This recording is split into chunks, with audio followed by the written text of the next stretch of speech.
मेरे प्यारे साथियों, आप सभी को मेरा नमस्कार। आज हम पढ़ने वाले हैं रेखीय आवर्धन, लीनियर मैग्निफिकेशन विद प्रूफ, यानी इसे हम प्रूफ के साथ में सीखेंगे और इसकी डेफिनेशंस भी जानेंगे और इसका प्रूफ कैसे है वो हम सब इसमें पढ़ेंगे।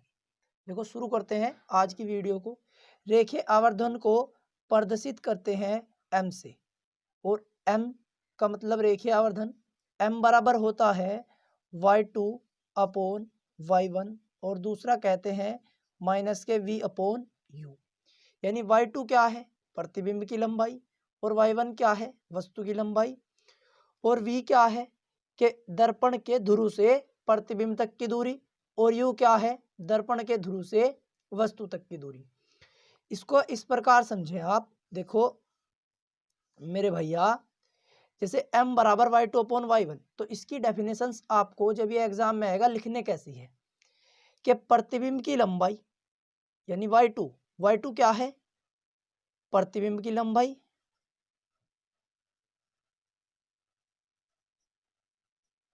और y1 क्या है? वस्तु की लंबाई।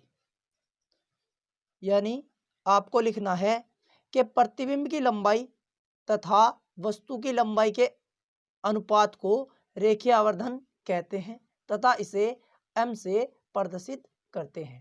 जैसे m बराबर y2 अपॉन y1, यानी प्रतिबिंब की लंबाई बटे वस्तु की लंबाई, यही क्या है? हमारा रेखीय आवर्धन है भैया। ठीक, अब हम समझते हैं इसका प्रूफ, और इनके साथ में v में और u में रेखीय आवर्धन के साथ में रिलेशन हम सिद्ध करेंगे। देखो, इसका प्रूफ हम पढ़ते हैं। अब देखो थोड़ा ध्यान से, हम क्या करते हैं, एक दर्पण लेते हैं।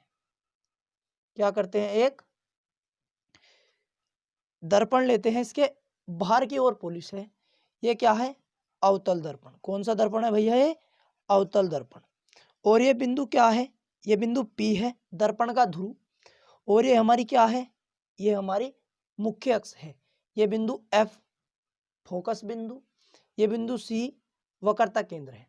ठीक है मेरे भैया, हमने क्या किया, एक सिंपल एक दर्पण ले लिया, अवतल दर्पण, और ये बिंदु P है, ये F है और ये C है, जिनके बारे में हमने पहले वीडियो में बताया था। तो एक बात देखते हैं, हम कोई वस्तु यहाँ पर मान लेते हैं कि कोई वस्तु अनंत व वक्रता केंद्र के बीच रखी है। इस वस्तु से चलने वाली प्रकाश की किरण परावर्तन, यहाँ से क्या होगा? किरण का परावर्तन होगा। ये परावर्तन के पश्चात फोकस बिंदु से होकर जाती है। और दूसरा हमने क्या पढ़ा हुआ है कि वक्रता केंद्र से जाने वाली किरण, वक्रता केंद्र से जाने वाली किरण क्या करती है? सीधी निकल जाती है, यानी अपने मार्ग पर, सीधी नहीं, परावर्तन के पश्चात अपने मार्ग पर वापस लौट जाती है। तो मेरे भैया, इन दोनों किरणें यहाँ पर काट रही हैं। अब हम मानते हैं कि यहाँ से कोई तीसरी किरण भी चली। क्या हुआ? यहाँ से क्या चला? कोई तीसरी किरण भी चली। हमने मान लिया जैसे ये कोई यहाँ से तीसरी किरण चली, अब ये इस दर्पण से यहाँ पर टकराकर ये भी भैया, मेरे भैया, इसी बिंदु से होकर जाएगी। किस बिंदु से होकर जाएगी? यहीं से ही होकर जाएगी। तो हम देख सकते हैं कि यह हमारी कोई वस्तु थी जिसका नाम हमने ओ डैश रख दिया, और ये हमारा क्या बना यहाँ पर? उल्टा प्रतिबिंब बना, जिसका नाम हमने आई डैश रख दिया। यहाँ तक क्लियर है? एक बार और देखें, कोई दर्पण लिया, अवतल दर्पण, और क्या किया? ये P है, ये F है और ये C है। मान लिया ये कोई वस्तु रखी है मुख्य अक्ष पर, तब क्या है कि इसके समांतर मुख्य अक्ष के चलने वाली किरण फोकस बिंदु से होकर जाएगी, वक्रता केंद्र से जाने वाली किरण परावर्तन के पश्चात अपने मार्ग पर वापस लौट जाएगी। और एक और हमने इसमें किरण मान ली कि यह किरण ऐसे जा रही है। अब ये यहाँ से जब इसका क्या होगा? परावर्तन, तो ये भी किरण यहाँ से ही इसी बिंदु से होकर जाएगी आई डैश से।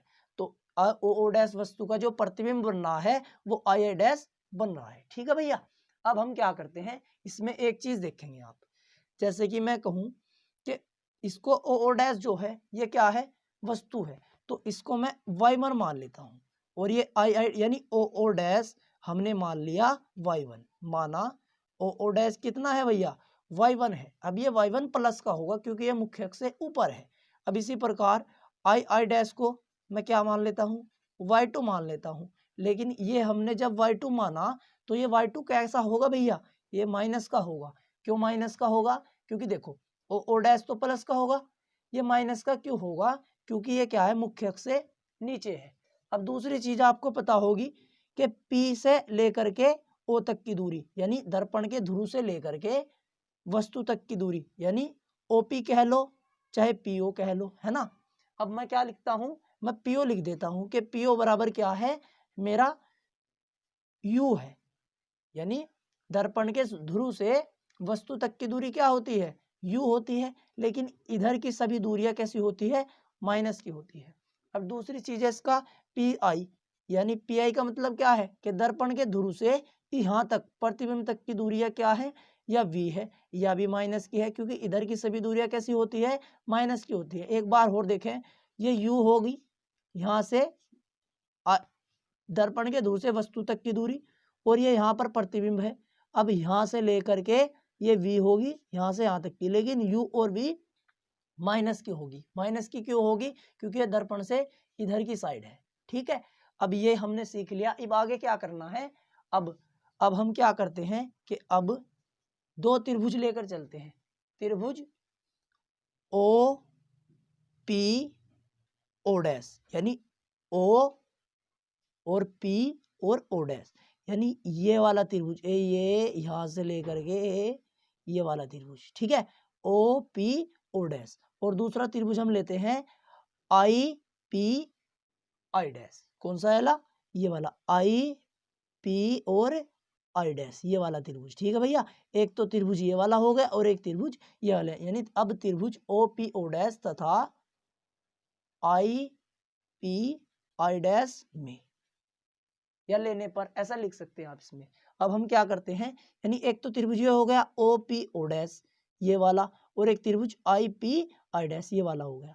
अब हमें पता है कि ये कोण कितना है, ये कोण ये 90 डिग्री है, और ये वाला भी 90 डिग्री है, यानी कोण O डैश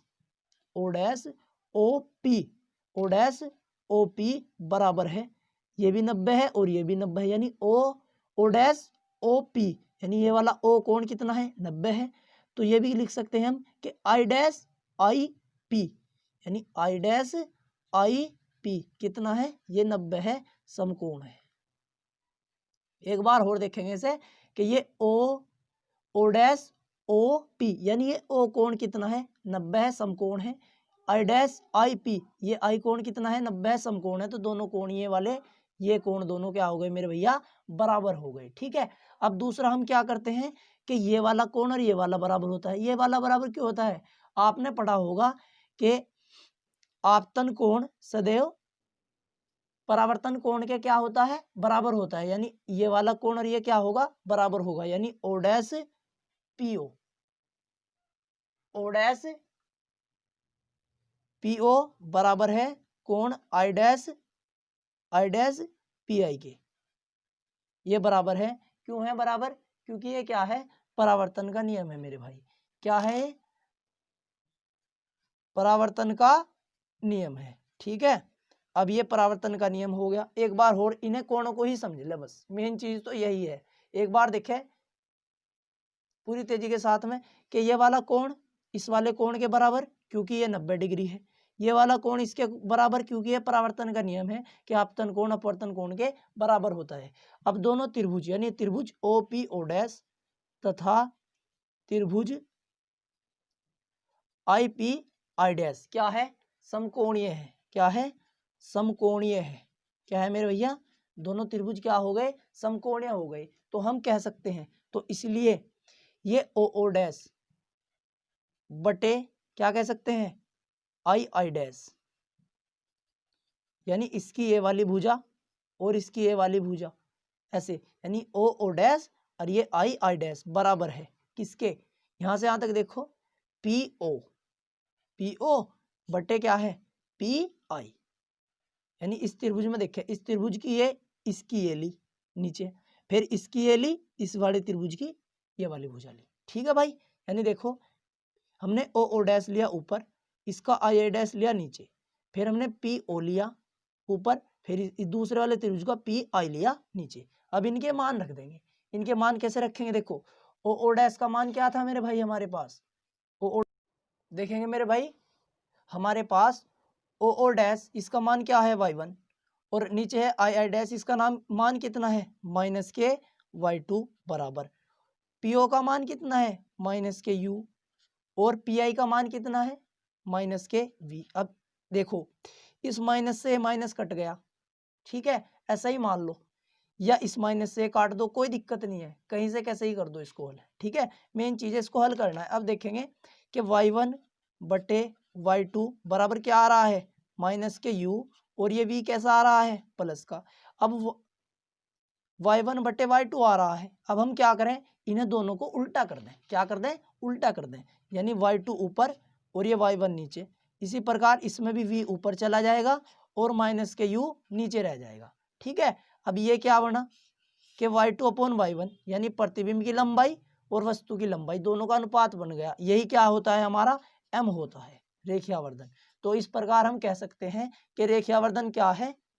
अब देखो चाहे ये माइनस का है, इसे ऊपर लिख लो, कोई दिक्कत नहीं है, ये नीचे प्लस का लिख लो, कैसा भी आप इसे ऊपर नीचे क्यों लिख सकते हैं, क्योंकि देखो ये जैसे कि बना था हमारा क्या बना था, यहाँ पे देख लो थोड़ा सा, है ना, ये हमारा बना था कि ये बना था v/-ku। अब माइनस से ऊपर नीचे गुणा कर दो, माइनस से ऊपर गुणा और -1 से नीचे गुणा। अब ये हो गया -v बन जाएगा और ये माइनस माइनस प्लस के u बन जाएगा। इस प्रकार लिख सकते हैं इसे, ठीक है भाई। तो y2/y1 -v/u यही क्या है m है।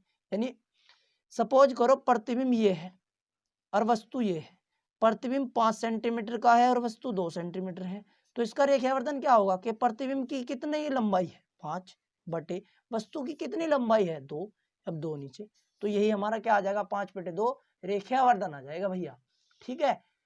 अब इस